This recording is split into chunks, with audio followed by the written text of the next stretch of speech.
আসসালামাইকুম প্রিয় কুষ্টিয়া শহরবাসী। সো আপনারা জানেন যে আমরা হোম ডেলিভারি দেই কুষ্টিয়া শহরের মধ্যে যে কোনো এলাকায়। আপনারা এত দেরিতে অর্ডার করছেন কেন? এখন এই যে আমাদের পুরো জমিয়ে অর্ডার আসতেছে। সো আপনারা দেখুন আমরা কি কি অর্ডার আজকে কমপ্লিট করতেছি। এখানে চাষি চাউল আছে 1 কেজি, এবং হচ্ছে এটা হচ্ছে বেকিং পাউডার, আর এটা কর্নফ্লাওয়ার, এবং 2 কেজি ময়দা আছে, এবং হচ্ছে হেভি একটা অফার আছে ক্লেমনের সাথে একটা চিপস ফ্রি। সো আপনারা এই অর্ডারটা খুবই দ্রুত দিবেন, কারণ অফারটা খুব সীমিত সময়ের জন্য থাকবে।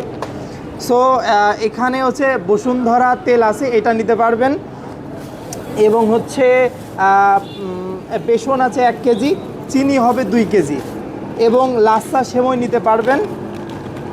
এবং হচ্ছে এখানে এই যে তিনি হচ্ছে 70 টাকার দুধ নিয়েছেন। সো আপনারা এভাবে কিন্তু কুষ্টিয়া শহরের মধ্যে যে কোনো এলাকা থেকে অর্ডার দিতে পারবেন।